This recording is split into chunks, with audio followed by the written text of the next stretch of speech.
May isang bagay sa iyong mesa ngayon na maaaring dahilan kung bakit hindi nananatili ang pera sa iyong tahanan. Ang iba ay tinatawag itong pamahiin. Ngunit ang matatalino ay tinatawag itong enerhiya. Sa Feng Shui at Budismo, ang isang sagradong bagay na ito ay hindi basta palamuti lamang, isa itong tagapagbantay. Tahimik na tagapangalaga ng kasaganaan. At ang pagtanggal nito ay maaaring tahimik na humarang sa mga biyayang nakalaan sana para sa iyo. Sa maraming tahanang Pilipino, ang mesa ay higit pa sa isang kasangkapan. Dito inilalapag ang pagkain, ibinabahagi ang mga kwento ng pamilya, isinusumpay ang mga tahimik na panalangin, at minsan, dito rin nananahan ang nakalilimutan nating kapangyarihan. Mula sa mga turo ng Budismo hanggang sa sinaunang landas ng Feng Shui, ang mga bagay ay hindi sinusukat sa presyo kundi sa presensya. Naglalaman sila ng enerhiya, ng alaala, ng kahulugan. Ngunit ito ang madalas nating nalilimutan. Hindi lang mahalaga kung ano ang nasa mesa. Mas mahalaga kung bakit ito nandoon. Isang mangkok ng barya. Isang tumatawang bodha. Isang prutas.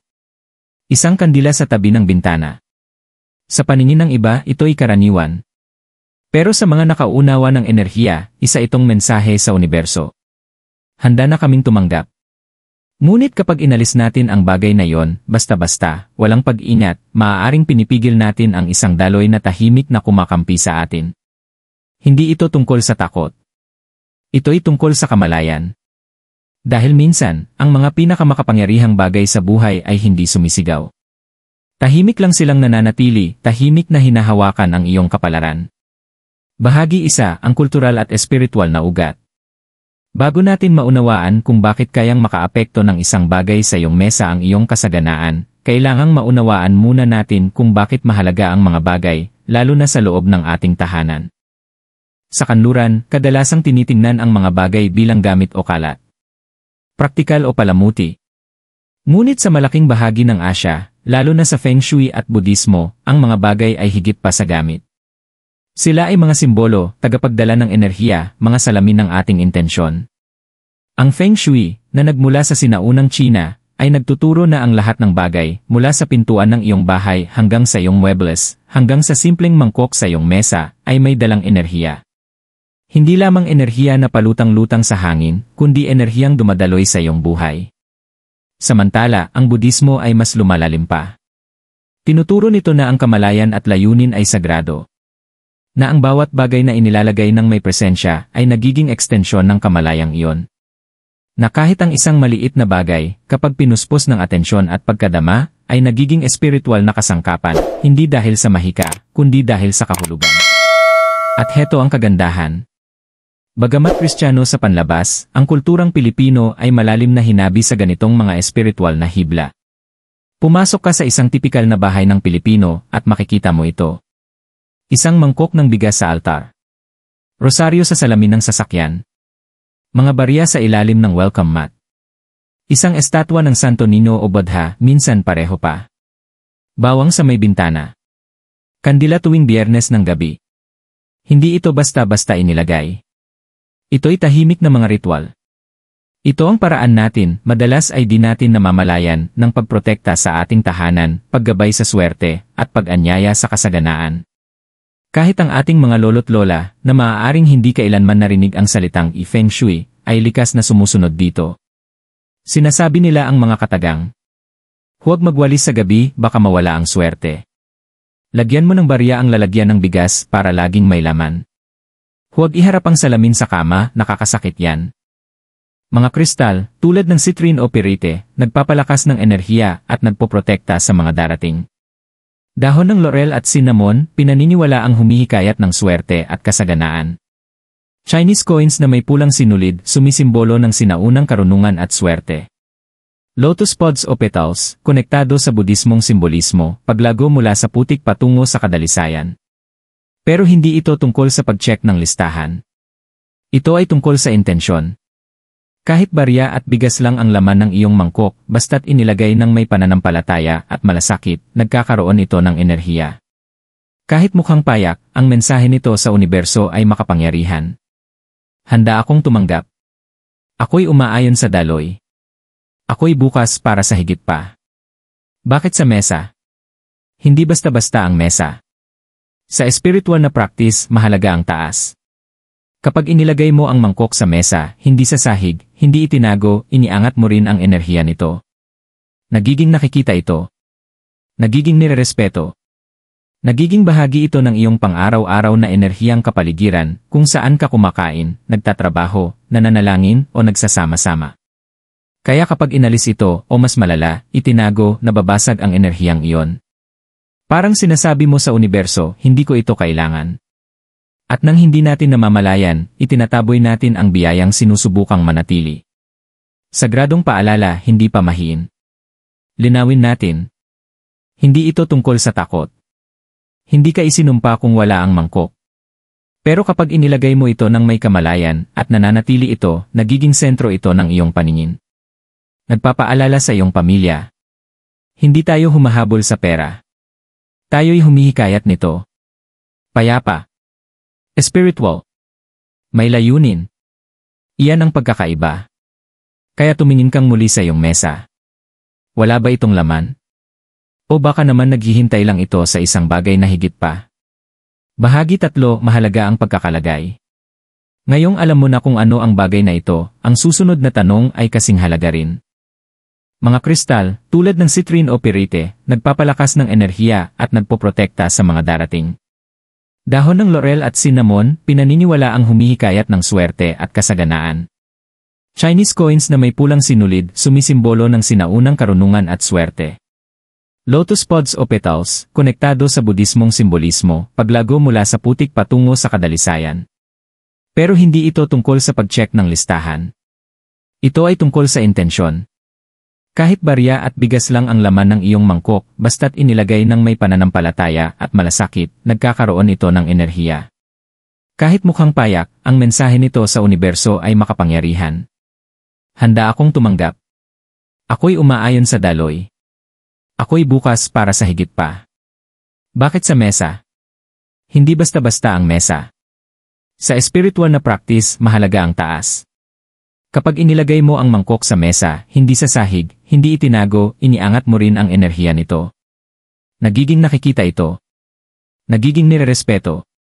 Nagiging bahagi ito ng iyong pang-araw-araw na enerhiyang kapaligiran, kung saan ka kumakain, nagtatrabaho, nananalangin o nagsasama-sama.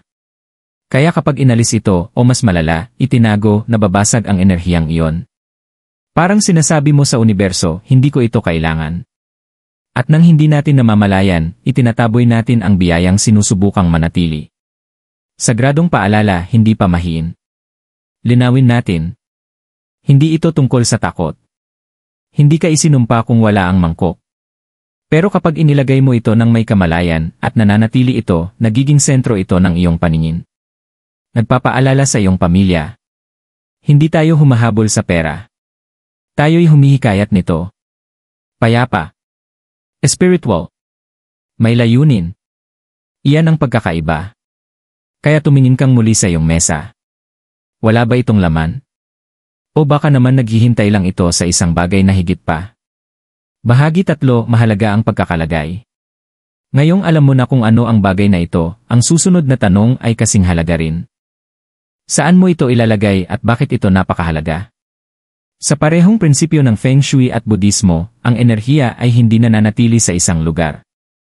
Ito'y kumikilos. Dumadaloy gaya ng tubig, hangin at hininga.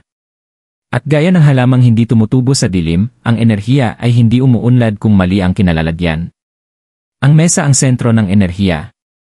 Sa isang pamilyang Pilipino, ang mesa ay sagrado. Dito nagtitipon ang pamilya. Dito hinahati-hati ang pagkain. Dito binubulong ang panalangin bago kumain. Dito ipinagdiriwang ang kaarawan, binibilang ang bayarin, at inaalala ang mga biyaya, malaki man o maliit.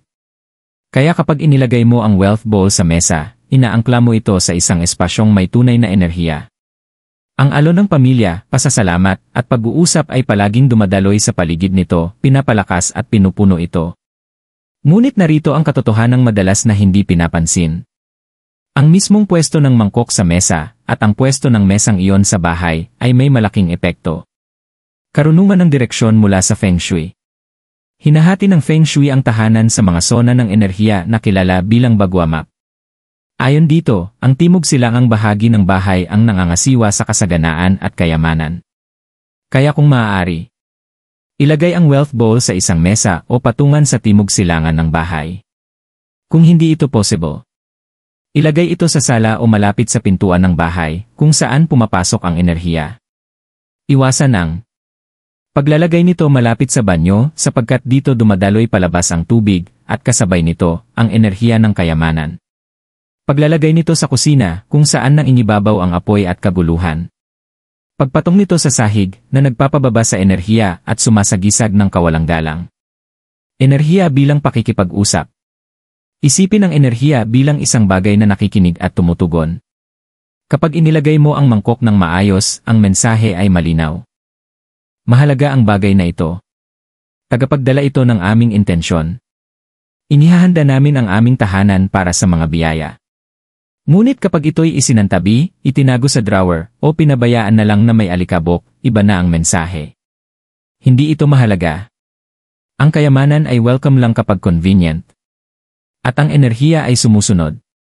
Hindi ito nagpaparusa, nagre-reflect lang. Kaya ang paglalagay ay hindi pamahiin, ito ay komunikasyon. Hindi ka lang naglalagay ng bagay. Para kang sumusulat ng liham sa universo. Araw-araw. Kapangyarihan ng malinis na espasyo. Isa pang mahalagang paalala. Dumadaloy lamang ang enerhiya kung walang sagabal. Ang wealth bowl na inilagay sa magulong mesa ay nawawalan ng bisa. Kaya gawing ugali ang mga ito. Linisin palagi ang ibabaw kung saan ito nakalagay. Panatilihing maayos ang mga bagay sa paligid nito. Iwasang maglagay ng matutulis na gamit, lumang resibo, o basura malapit dito. Kapag malinis ang espasyo, malinaw din ang enerhiya. Hayaan itong makita at igalang. Hindi kailangang sambahin ang bagay na ito, pero dapat itong igalang. Makita. Kilalanin. Parang maliit na altar ng kasaganaan, hindi relihiyoso, kundi energetic. Kaya kapag nadaanan mo ito, ngitian mo ito. Kapag naglilinis, hawakan mo ito ng banayad. Kapag gipit ka sa pera, hayaan mong ipaalala nito. Dumadaloy ang kasaganaan kung saan namumuhay ang intensyon. Bahagi 4, ang enerhiyang inaakit nito. Kapag naririnig ng mga tao ang salitang kayamanan, madalas isa lang ang naiisip. Pera. At, ang bagay sa iyong mesa, ang bowl of prosperity, ang sisidlan ng intensyon, ay maaaring makaapekto sa daloy ng iyong pananalapi. Ngunit ang tunay na kayamanan ay hindi pera lamang. Sa Feng Shui, sa Budismo, at sa ating sariling kulturang Pilipino, maraming anyo ang kayamanan. Kapayapaan ng isip. Araw-araw na sapat na pagkain. Pagkakaisa ng pamilya. Mga oportunidad na dumarating sa tamang oras. Mabuting kalusugan. Bubong na matatag kahit may bagyo. Isang pakiramdam ng hindi man sobra, hindi rin kami nagkukulang Ito ang enerhiyang inaakit ng iyong sagradong bagay, hindi lang pera, kundi katahimikan. Hindi lang yaman, kundi daloy. Paano ito gumagana? The law of energy matching. Isipin mo ang enerhiya bilang isang salamin. Kapag inilagay mo ang iyong bagay ng may pag-asa, kalinisan, at pananalig, ang enerhiya sa iyong paligid ay nagsisimulang tumugma sa vibration na iyon. Biglang mapapansin mo, mas disiplinado ka sa paggastos. Dumarami ang pagkakataong kumita, kahit maliit lang na extra income. Bumababa ang mga biglaang aberya. Mas payapa ang tahanan. Mas madalas ang pasasalamat kahit medyo gipit. Hindi ka nagbato ng mahika. Hindi mo pinilit ang kapalaran. Lumikha ka lang ng isang puwang kung saan ligtas pumasok ang mga biyaya. Ang landas ng hindi pagtutol, non-resistance. Tinuturo ng Budismo na ang paghihirap ay madalas nagmumula sa pagtutol sa kung ano ang naririyan, paghabol sa wala pa, at pagbabaliwala sa meron na. Ngunit kapag naglagay ka ng isang sagradong bagay sa iyong tahanan, tulad ng mangkok na ito, hindi mo tinatawag ang kayamanan. Inaayos mo ang iyong focus. Sa halip na habol ng habol, nagsisimula kang tumanggap. Pumapasok ka sa isang daloy. At maaaring magsimula ito sa maliliit na bagay. Discount sa panahong kailangan mo talaga. Trabahong tip mula sa lumang kaibigan. Bayad na sa wakas ay dumating. Anak na biglang mahimbing ang tulog. Buwan na bayad ang lahat ng gastusin at may natira pa. Hindi ito aksidente.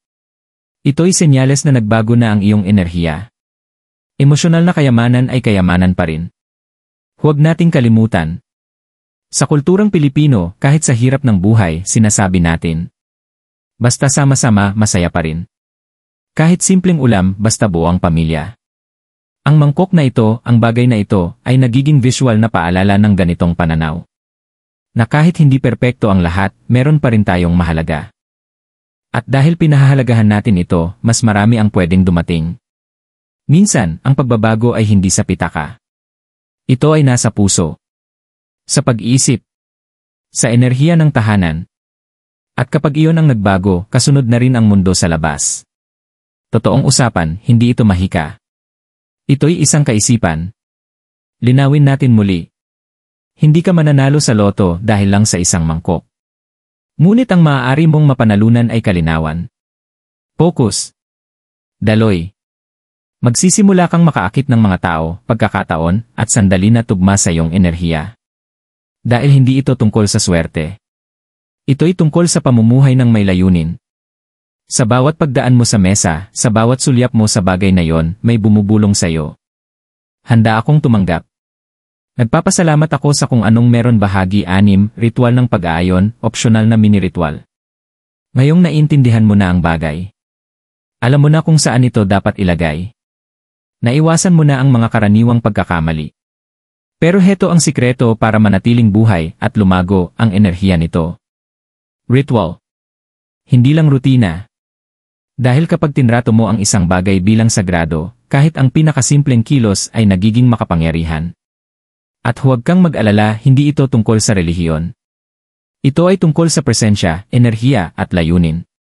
Narito ang isang payak ngunit makabuluhang realignment ritual na maaari mong gawin isang beses kada linggo, lalo na tuwing Biyernes ng umaga, araw na iniugnay sa Venus, kagandahan, kasaganaan, at daloy sa maraming kultura. Hakbang 1, ihanda ang espasyo.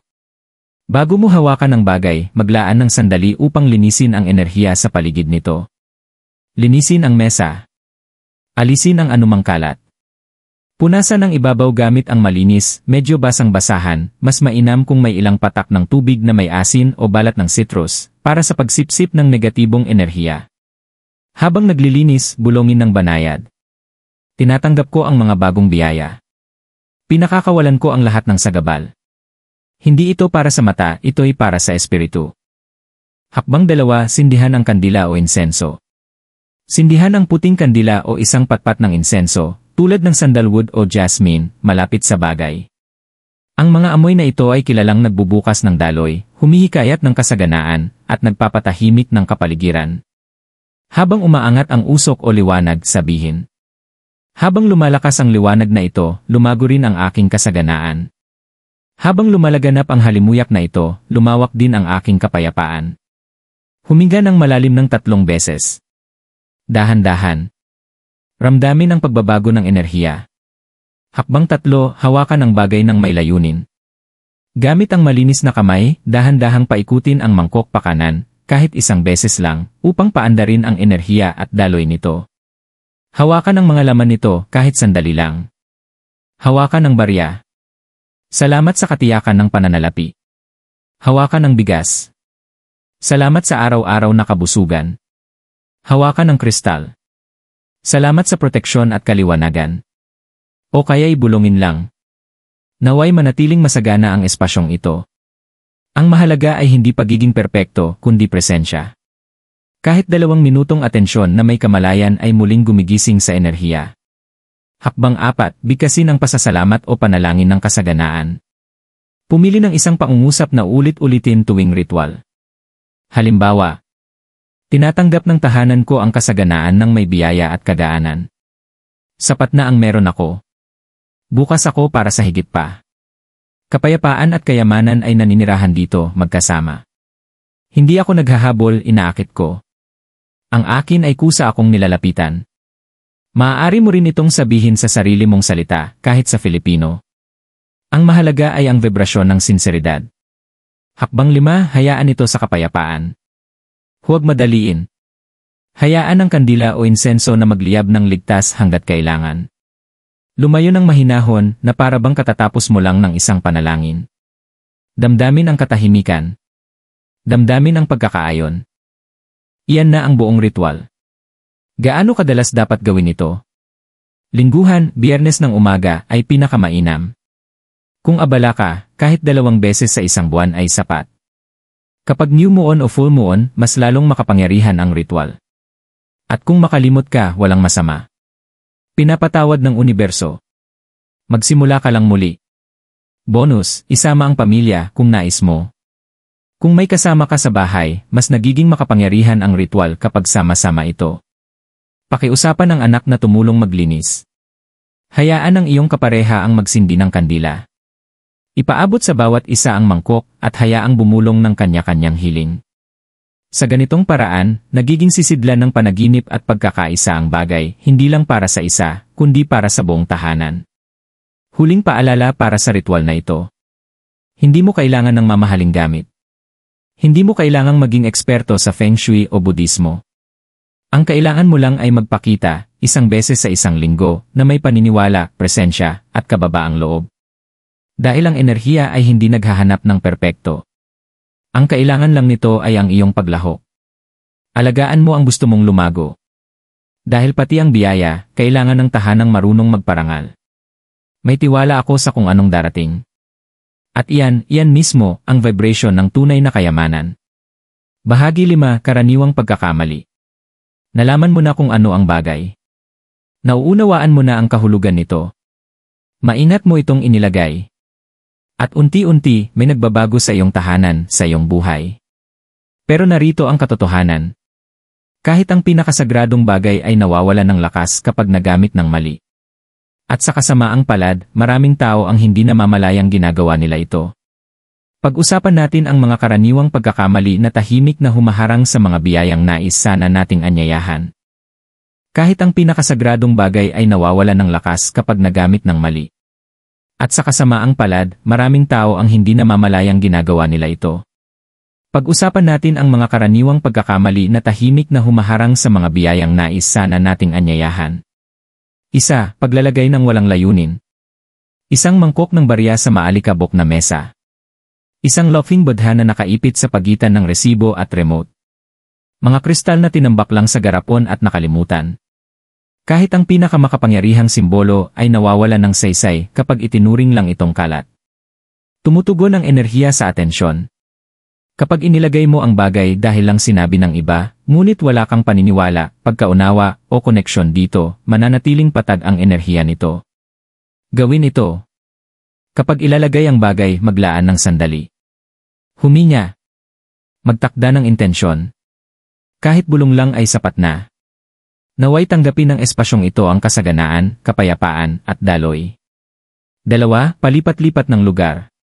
May ilan na parang dekorasyon lang ang turing sa sagradong bagay, laging inilipat-lipat bawat linggo.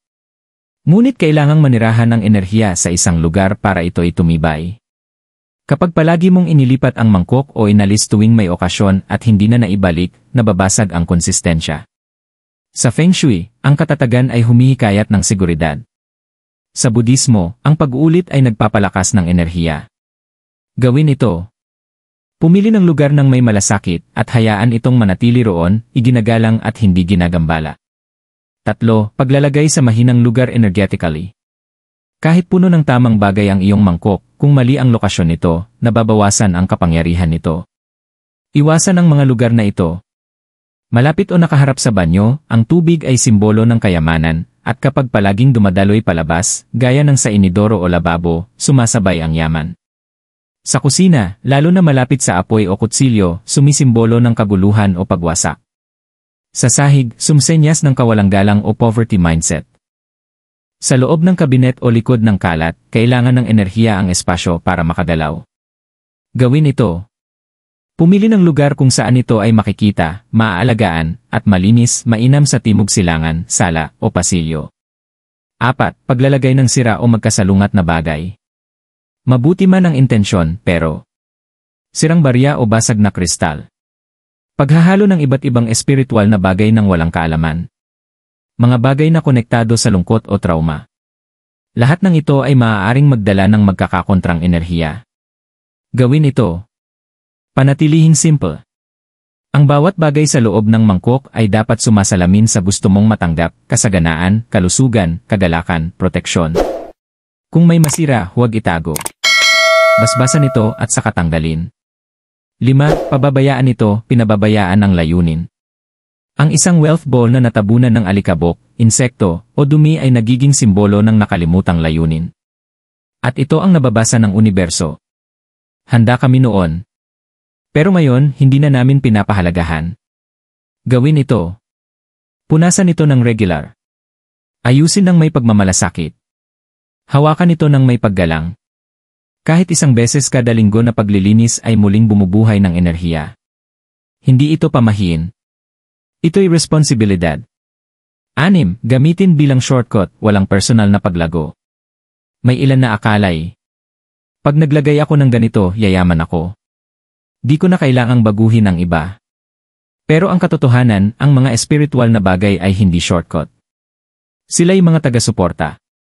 Kailangang tumugma ang iyong paniniwala, gawi, at pagkilos sa intensyon. Gawin ito. Hayaan mong ang mangkok ay maging paalala na. Maging maingat sa paggastos. Magsanay ng pasasalamat. Magtiwala sa tamang panahon. Maging bukas sa bagong ideya. Kapag tugma ang kilos mo sa enerhiya ng bagay, doon nagsisimula ang tunay na himala. Huling paalala. Ang pagkakaroon ng bagay ay hindi sapat. Kung saan mo ito inilalagay, paano mo ito tinatrato, at anong enerhiya ang bumabalot dito, lahat ng iyon ay mahalaga. Pero ang magandang balita. Madali lang ayusin ang mga pagkakamaling ito. At sa mismong sandaling maibalik mo ang balanse, muling gumagalaw ang enerhiya. Dahil ang universo ay hindi naghihintay para parusahan ka. Ito'y tahimik lang na naghihintay na maalala mo. Ang kayamanan ay hindi hinahabol. Ito ay inaanyayahan kapag ang iyong espasyo, puso, at ugali ay handa na. Bahagi 6, ritual ng pag-aayon, opsyonal na mini-ritual. Ngayong naintindihan mo na ang bagay. Alam mo na kung saan ito dapat ilagay. Naiwasan mo na ang mga karaniwang pagkakamali.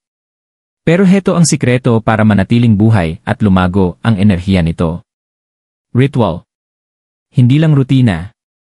Dahil kapag tinrato mo ang isang bagay bilang sagrado, kahit ang pinakasimpleng kilos ay nagiging makapangyarihan. At huwag kang mag-alala, hindi ito tungkol sa relihiyon. Ito ay tungkol sa presensya, enerhiya, at layunin.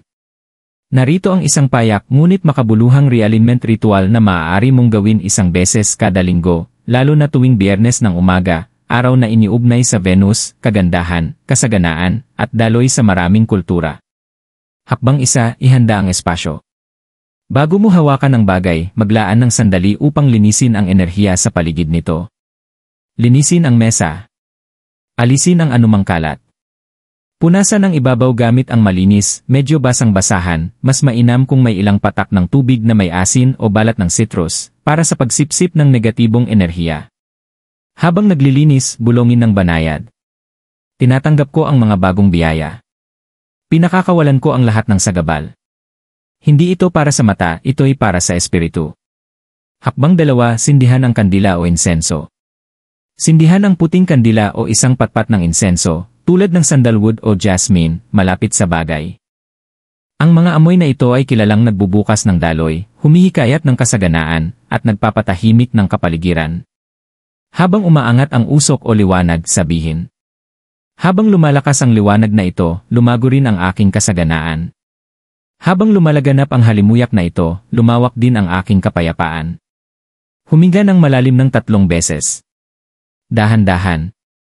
Ramdamin ang pagbabago ng enerhiya. Hakbang 3, hawakan ang bagay ng may layunin. Gamit ang malinis na kamay, dahan-dahang paikutin ang mangkok pakanan, kahit isang beses lang, upang paandarin ang enerhiya at daloy nito. Hawakan ang mga laman nito kahit sandali lang. Hawakan ang barya. Salamat sa katiyakan ng pananalapi. Hawakan ang bigas. Salamat sa araw-araw na kabusugan. Hawakan ang kristal. Salamat sa proteksyon at kaliwanagan. O kaya'y bulongin lang. Naway manatiling masagana ang espasyong ito. Ang mahalaga ay hindi pagiging perpekto, kundi presensya.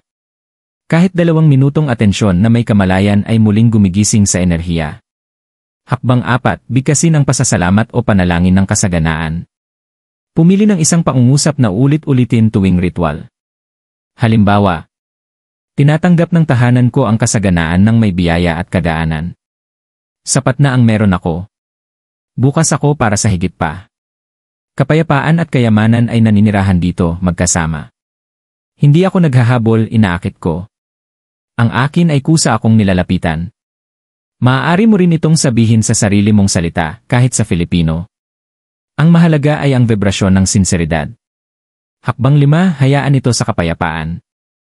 Huwag madaliin. Hayaan ang kandila o insenso na magliyab ng ligtas hanggat kailangan.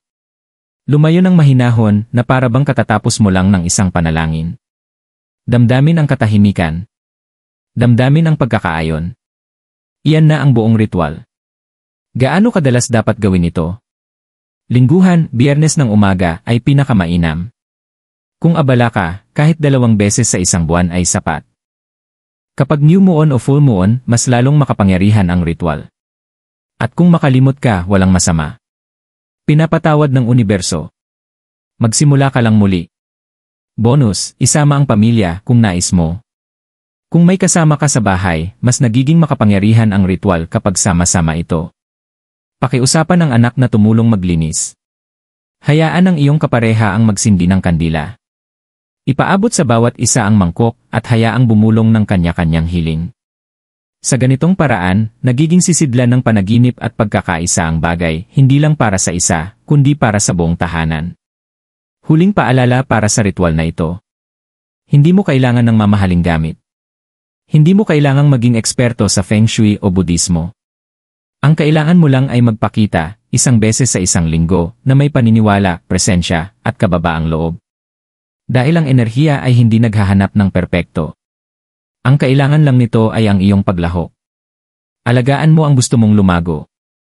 Dahil pati ang biyaya, kailangan ng tahanang marunong magparangal. Bahagi 7, isang personal na pagninilay. May isang tahimik na sandaling madalas mangyari sa maraming tahanang Pilipino, karaniwan sa umaga, habang banayad pa ang liwanag at hindi pa lubos na nagigising ang mundo. Dumaan ka sa mesa. Marahil may hawak kang kape. Marahil tahimik lang. At nang hindi mo namamalayan tumigil ang paningin mo sa isang maliit na mangkok. Tahimik. Walang kibo. Ang bagay na inilagay mo riyan ilang linggo, marahil ilang buwan na ang nakalilipas. Wala kang sinasabi. Pero may nararamdaman ka sa loob, isang katahimikan. Isang pakiramdam ng pagkalapat. Isang unti-unting pag-ayos. At doon mo mararamdaman.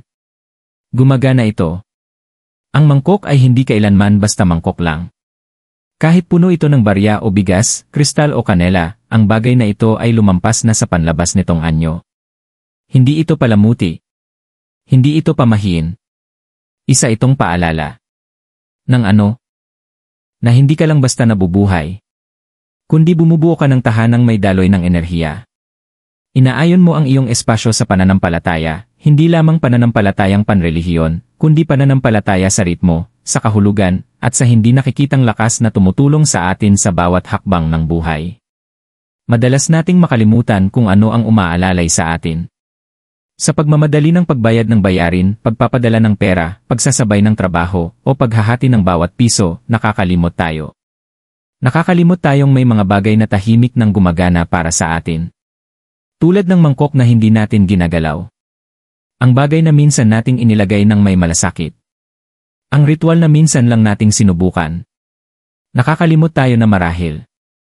Ang dahilan kung bakit nakalampas tayo sa isang mahigpit na buwan, sa isang mabigat na linggo, sa isang hindi inaasahang gastusin, ay dahil may hindi nakikitang puwersa na tahimik na nagbabantay sa daloy natin. Hindi ito mahika. Hindi ito tsamba. Ito'y pagkakaayon. Isang universal na kwento, tahimik na ikinukwento. Walang kailangang pangalan. Walang kailangang lugar. Ngunit sa kung saan mang sulok ng Pilipinas, may isang taong kakaunti lang ang meron, pero may maliit na mangkok sa kanyang mesa. Hindi niya ito madalas pag-usapan. Pinananatili niya lang itong malinis. Bumubulong paminsan-minsan. Hindi niya ito inaalis. At sa tuwing nagiging mahirap ang panahon, palaging may dumarating. Hindi laging malaki. Hindi laging mabilis. Pero dumarating. Dahil ang pananampalataya ay ginagalaw ang enerhiya, at ang enerhiya ay tumutugon sa pag-aalaga. Ano ang itinuturo nito sa atin? Hindi mo kailangang maging mayaman para maghanda sa yaman. Hindi mo kailangang ng mansyon para anyayahan ang kasaganaan sa iyong tahanan. Ang kailangan mo lang ay layunin. Lumikha ng isang sagradong sulok sa iyong tahanan. Maglagay ng bagay na may kahulugan. Protektahan ang enerhiya na siya ring nagpoprotekta sa iyo. Dahil yan talaga ang diwa nito. Hindi lang Feng Shui. Hindi lang Budismo. Kundi ang pang-araw-araw na espiritualidad ng mga taong naniniwala, kahit tahimik, na nakikita ng universo ang bawat pagsisikap. At tumutugon ito. Hayaan ang mangkok na maging iyong paalala. Kapag nagdududa ka, ipaalala nito, ang enerhiya ay hindi nagsisinungaling. Kapag pakiramdam mong nahuhuli ka sa buhay, hayaan nitong sabihin, hindi huli ang biyaya, nagkakaayos lang. Kapag nakalimutan mo ang sarili mong kapangyarihan, pabulong nitong ipapaalala, nagsimula ka na. Hindi lang ito isang bagay sa mesa. Isa itong mensahe. Mula sa iyo. Tungo sa universo. At marahil mula sa universo, pabalik sa iyo. Bahagi 8, wakas panandang pandagdag panawagan sa enerhiya. At ngayon, babalik tayo sa simula. Sa tanong na nagtanim ng lahat. Paano kung ang kayamanang matagal mo nang hinihintay ay nasa loob na pala ng iyong tahanan? Maaaring hindi ito mukhang sweldo. Maaaring hindi ito ramdam na milagro. Maaaring isa lang itong maliit na mangkok. Tahimik na nakaupo sa mesa. Paalala na hindi mo kailangang kontrolin ang lahat, kailangan mo lang umayon sa isang bagay na mas malaki kaysa sayo. Ang kayamanan ay hindi lang kung ano ang kinikita mo, kundi kung ano ang pinahihintulutan mong dumating. Sa mundong itinuturo sa atin na magpuyat, magsumikap, maghabol. Itinuturo ng bagay na ito na huminto sandali. Maniwala. Magtiwala. Dahil ang tunay na kasaganaan ay nagsisimula sa loob. Sa loob ng iyong tahanan. Sa loob ng iyong isipan. Sa loob ng iyong enerhiya. Hindi mo kailangang ipaglaban ang kasaganaan. Kailangan mo lang bigyan ito ng puwang. Isang paanyaya, hindi isang utos. Hindi ito tungkol sa pagbili ng mga bagay na hindi mo nauunawaan. Hindi ito tungkol sa takot o pamahiin. Ito'y tungkol sa pagtatatag ng ugnayan sa iyong espasyo. Sa mga simbolong pinipili mo. Sa enerhiyang pinangangalagaan mo. Sa di nakikitang gabay na palaging naroon. Hindi mo kailangang gawin ang lahat ng perpekto. Kailangan mo lang gawin ang isang bagay nang may presensya. Huling mensahe, makinig sa kung ano ang nanatili. Sa ingay ng araw-araw, madalas nating baliwalain ang mga bagay na pinakamahina ang tinig. Ngunit ang enerhiya ay hindi sumisigaw. Ito'y pabulong. Nauupo ito sa iyong mesa. Kumikinang sa iyong mga intensyon. At tahimik na naghihintay na kilalanin. Kaya sa susunod na maglinis ka, huminto sandali. Bago mo galawin ang mangkok na yon, itanong mo sa iyong sarili. Palamuti lang ba ito? O ito ba ang espasyong tinitirhan ng aking pananampalataya? At kung ang sagot ay sagrado ang pakiramdam, huwag mo itong alisin. Pangalagaan mo ito. At hayaan mong pangalagaan ka rin ito.